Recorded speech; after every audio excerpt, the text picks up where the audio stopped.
Thank you, Mr. Chairman. I do want to welcome Professor Warren and to indicate that I've asked staff to look, and they inform me that the salaries are in line with all banking regulatory agencies.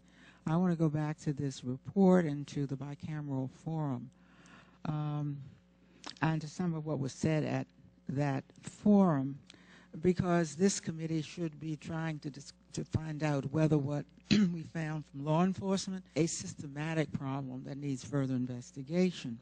Holly Petraeus, the head of the Office of Service Member Affairs, appeared at this bicameral forum, and she was asked whether the cases of the kind she had heard were isolated or more typical. And let me read you what she said. She recalled a National Guard wife saying to me that every time her husband was activated, and he had been active, she had to go through an extended fight with her bank to get the interest rate reduction. And it was the same thought of things. Send the paperwork. Oh, we don't have the record on that.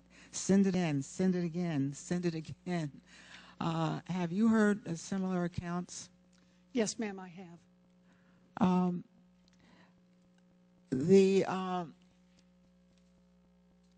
I want to ask you about what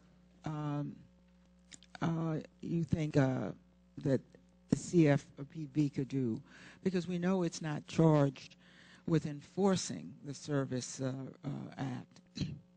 So I think it's fair to ask, what would be the role of the CFPB in uncovering and doing something about these kinds of abuses and ensuring that what our service members are encountering does not happen again and again with bank after bank? Thank you. If I can, I'll give a two-part answer.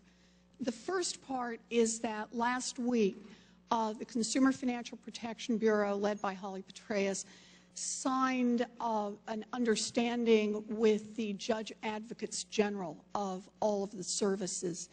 And it was for how we can cooperate and between the two of us use our resources more effectively to protect service members.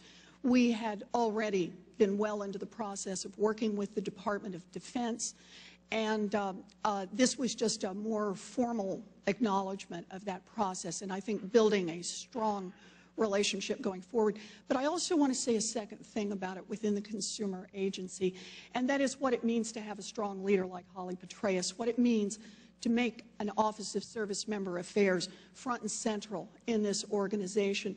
And that is, we've started reaching out. Holly Petraeus and I went together to joint base in San Antonio. We've been to other places. She's been on her own. She's opened up a website. We've hired more people. Well, Professor Warren, this is just the kind of thing we had hoped you would be doing. I'd like to ask you, though, about the kinds of complaints that you expect to receive first when you come online on July 21st. Have you anticipated what kind of complaints are likely to come to the forefront, and do you expect these service member complaints to be among them? We have reason to believe, because we've already been reaching out to service members and service member families, and actually are already in active communication with many families and with many of those who serve service member families.